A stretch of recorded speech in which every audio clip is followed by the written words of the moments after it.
Hello, everyone, and welcome once again to Sean's Horror Corner. As always, thank you so much for watching. I appreciate everybody tuning in. To those of you who have been commenting on the videos, liking, sharing, helping me share the links and stuff on social media, and commenting and following there, thank you all so much. I really do appreciate everybody's support. Today, we're talking about a fun one. We're going to be talking about Undertone from 2026. I did not see this one in theaters. I planned on it, and it just had a lot going on, and I think I saw a couple of other things around the time this came out. Yeah, and just missed this one.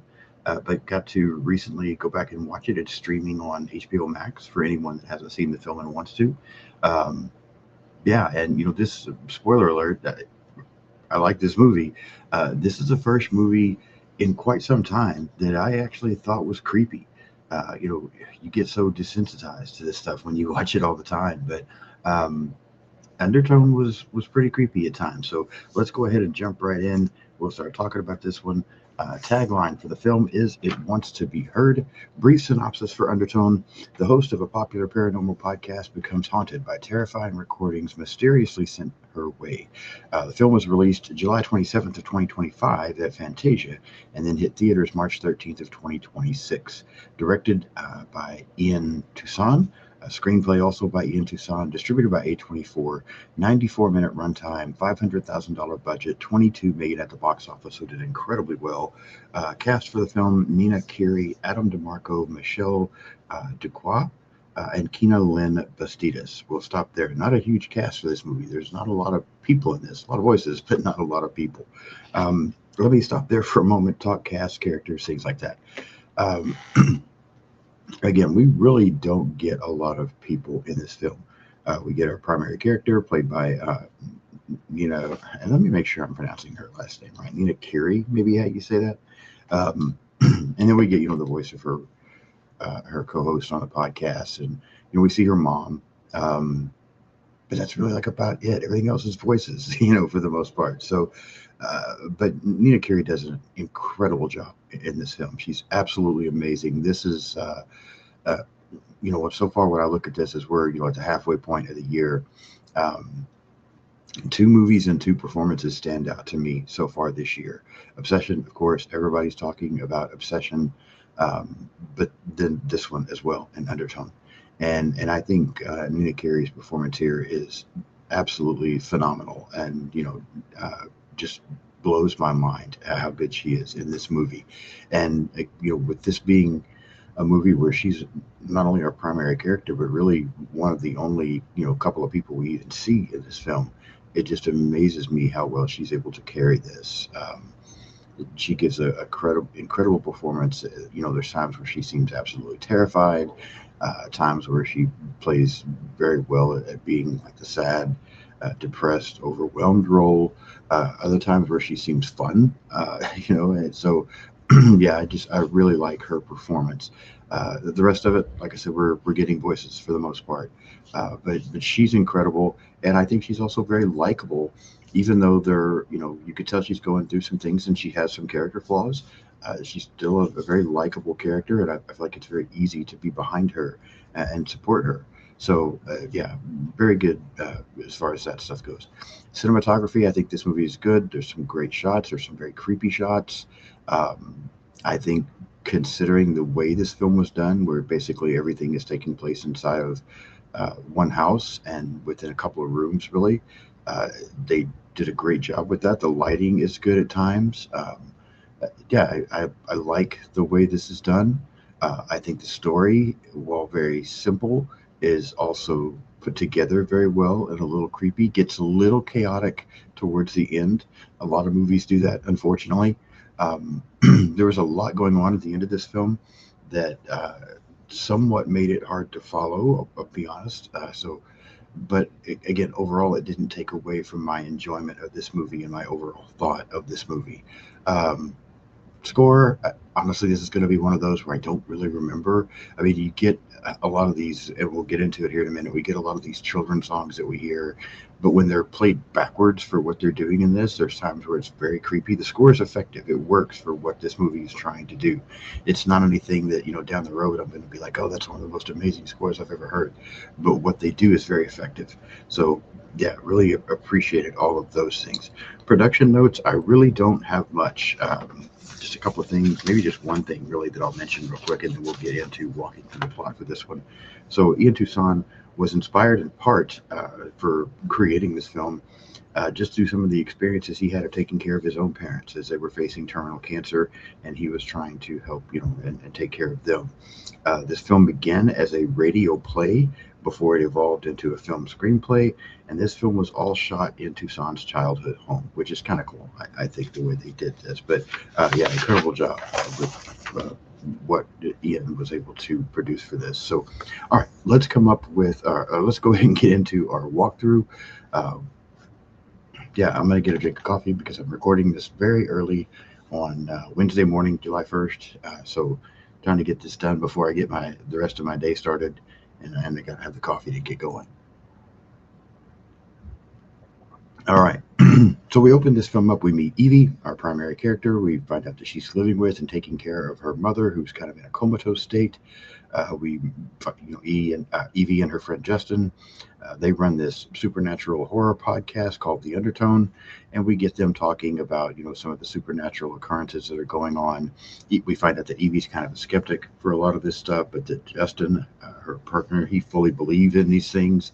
Um, we also get a little bit of talking between the two of them before they start recording for their podcast, and that's how we kind of find out. And we briefly see the mother, but we kind of find out what's going on here with the mom and Evie trying to take care of her. We also discover that Evie is separated from. I don't think it's ever mentioned as a husband, but maybe as a current boyfriend or something to that effect.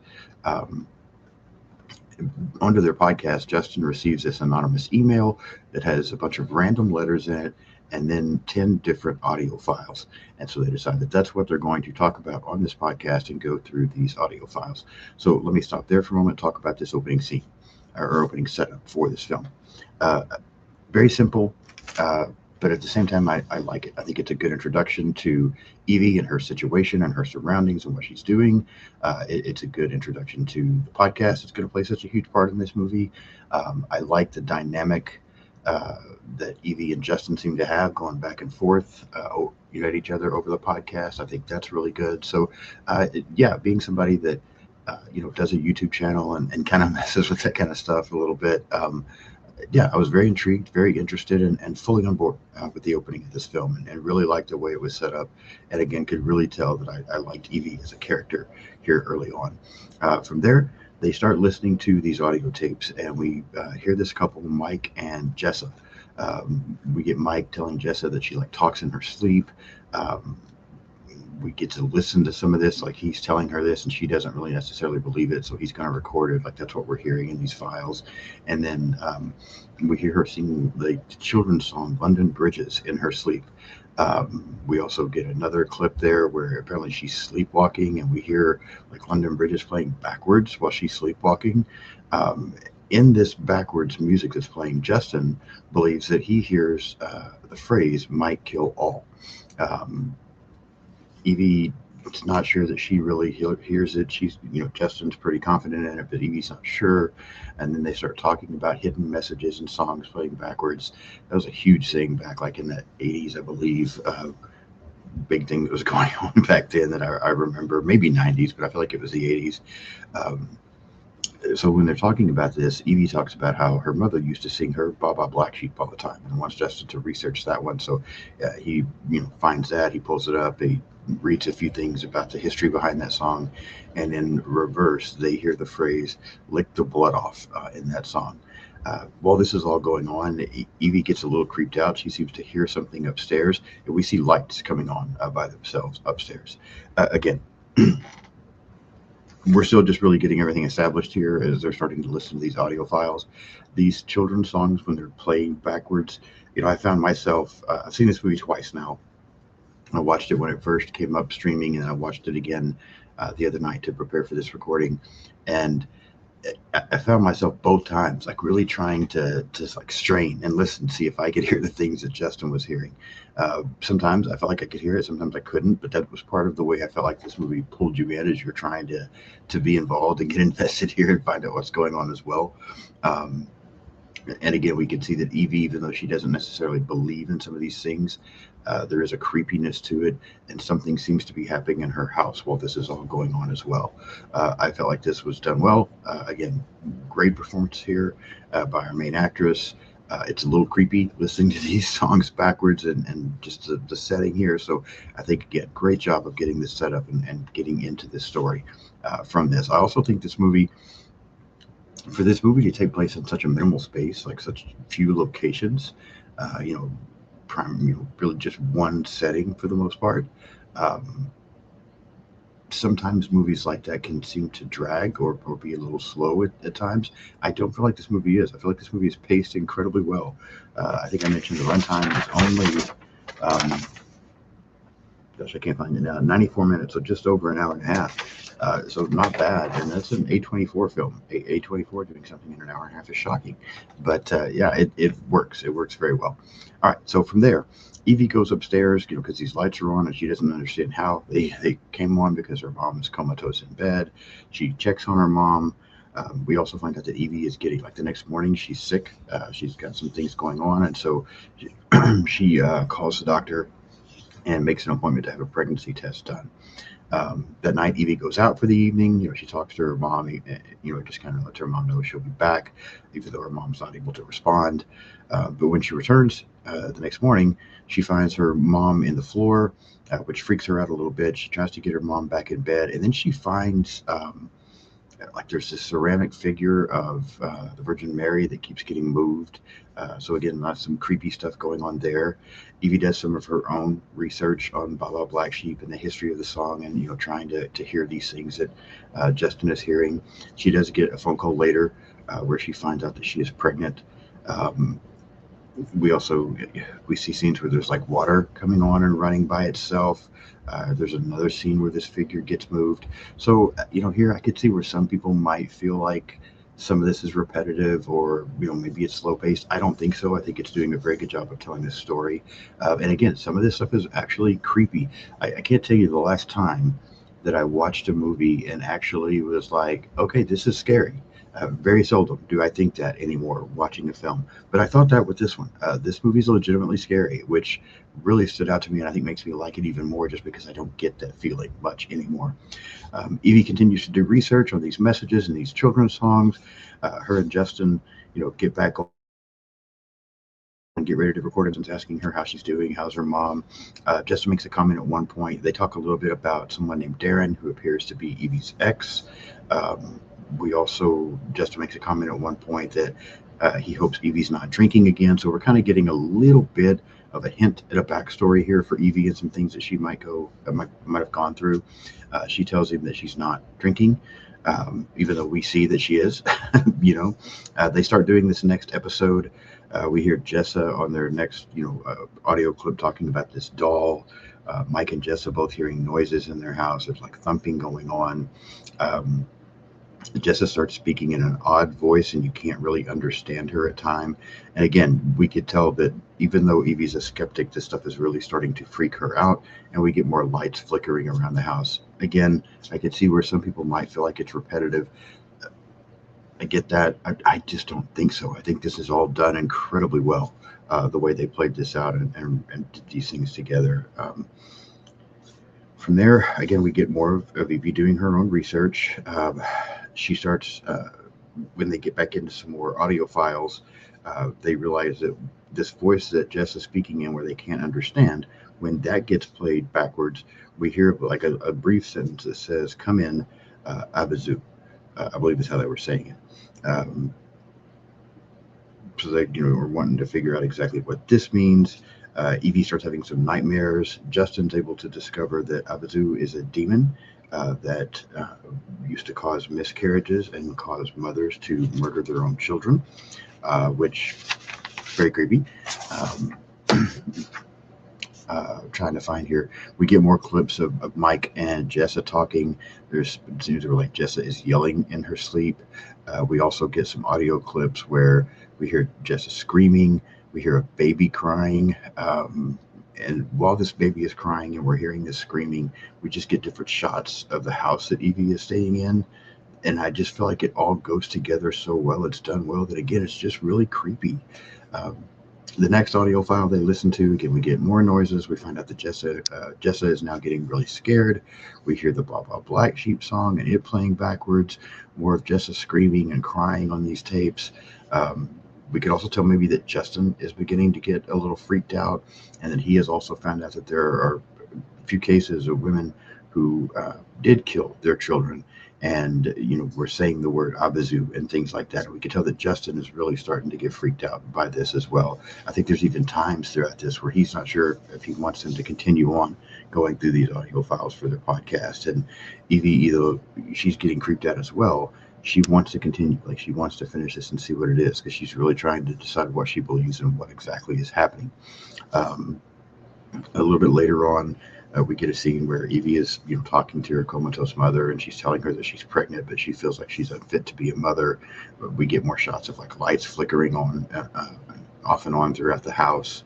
Um, I'm trying to think. We get more of Evie having nightmares. We finally get to their final episode of their podcast where they're going to go through these last two audio clips, and in going through there, we find out that Jessa was not feeling very well. There's one audio clip where something is mentioned about someone named Mary, and we hear this odd laughing going on. Um, they finally get a caller. Justin invites people to call in for this, these final couple of episodes to try to get more information. One caller reveals that he knows who Mike and Jessa were, that they were his neighbors, that unfortunately they both died. They were found with bags on their heads and drawings of babies all along their walls. We find out that Jessa, of course, was pregnant. They get another caller who also is talking about a woman who killed her babies. And then in the final file that they get to, we hear Jessa saying that someone is listening and needs to be warned. There's a lot of banging noises going on throughout the house. This Black Sheep song is playing, or Baba Black Sheep song is playing backwards again. We hear Jessa screaming. We hear this baby crying. And we can tell that in this final call here, or this final audio file, Justin and Evie are both now getting freaked out. Caller calls in and starts asking for Mary, who we heard Jessa mention earlier. And then this caller tells Justin and Evie that they should not have listened to these 10 files and they should not have called out to Abazu. The caller starts asking for help, talking about how she's not good, she's not fit to be a mother. Justin and Evie are both freaking out, trying to, calm this caller down, because it appears the caller is going to murder their own child, and so they're trying to get help. I believe this caller's name is Abby, if I remember right. They're trying to help her, and at one point in trying to talk to her, Evie really seems to break, and she starts talking about her mom. She feels guilty for not praying for her mom more. Throughout the film, we get a very like a religious vibe, that Evie was raised in a religious home, and her mom was very religious. There's a lot of talk about prayer, that kind of thing. Evie is feeling guilty for this situation that her mom is in. I think at one point she even says, like, I killed my mom, but not praying for her. But then we hear this, very evil voice say it's too late. And then we kind of cut to our final scene here, our finale. Lights are flickering. We hear Justin screaming for Evie, trying to find out where she is, what she's doing, telling her to get out of the house. We hear this, again, this wicked laughter. Lights start popping, cabinets are opening. There's a lot going on in this finale. It gets very hectic. Evie starts going upstairs, and we see drawings of babies all over the wall, similar to what this other caller had mentioned had happened with Mike and Jessa. Evie's mom is no longer in bed, and she goes into the room to check on her, but we see the mom standing in the doorway. We start hearing Evie scream. We hear this whole, come in, Abazu again going on. We hear this baby crying, and then it appears that Evie's mom attacks her as the screen goes black, and we just hear a lot of chaotic noise that includes Evie screaming and just multiple things happening. And that's it. That's backwards. I really enjoyed this film. Again, I thought this was the first movie I've seen in quite some time that was legitimately scary. I thought, again, the performance of Nina Kiri is absolutely fantastic. She's incredible in this film. I think the story is very well told. The pacing is really good. The effects, that we get are good. I mean, it's stuff we've seen before, so it's not like there's a lot of, groundbreaking things here in this film. But I think what they did very well, and probably better in some ways than what we've seen before. So I was really impressed with this film. Um, the ending, like I said, is a little chaotic. There's so much going on when in this final audio file that they're listening to, and the effects that we could tell just from his voice that it's having on Justin, and happening to Evie that we're seeing, that it's a little bit hard to follow everything. It gets a little chaotic there at the end. I mean, it's been building up to it this whole time, so we kind of know it's coming. But at the same time, I really enjoyed. Uh, thought it was a it's left, like we don't still know what happened to Evie. Like we really don't know what went down. And so even though it was, chaotic and hard to follow, when the movie was over, I was just like, damn, that was really good. Like that shocked me. I did not expect to enjoy that. Possibly my favorite movie of the year. I'm really not sure. I'm gonna have to think about that a little bit more. But this one was really, really good. On my scale of 1 to 10, I would give Undertone a 9. This is an exceptional movie. I really, really enjoyed this movie. One of my, like I said, favorite movies of the year, if not my favorite movie so far this year. So if you have not seen Undertone, I definitely recommend checking it out. I know it is streaming on HBO Max if you have that service. But yes, go give Undertone a watch. If you have seen it, leave me some comments. Let me know what you think about this movie. Did you enjoy it as much as I did? Were you not a fan? I feel like with all the talk about, like, obsession and backrooms, Undertone is kind of not being talked about enough. It's kind of just like flying under the radar, but I thought it was so, so good. So definitely recommend checking it out. And I want to know your thoughts on it. Again, if you enjoyed it as much as I did, if you didn't, did you actually think it was creepy? What did you think about Nina Carey's performance? Leave me some comments today. I love the interaction and hearing what other people think about these movies. Um, if you haven't subscribed to the channel yet, please do so. Got some fun episodes coming up this week. My friend Isaiah from The Bitter Wolf returns. He and I are going to be talking about the fourth installment in the Texas Chainsaw Massacre franchise, Texas Chainsaw Massacre: The Next Generation. Also, towards the end of the week, my friend Brendan from Our Life in Horror will be back. He and I are going to be talking about Army of Darkness. Um, we're also going to be talking very soon about Evil Dead from 2013 as we're going through that franchise with the new film just around the corner. So a lot of fun stuff coming. So be sure to hit subscribe so you don't miss anything. Again, hit the like button today, hit the hype button today, leave me some comments, follow me on social media. I'm pretty much on everything out there. All you have to do is search Sean's Horror Corner and you will find me. So thank you so much again. I really appreciate everybody watching. I will see you soon.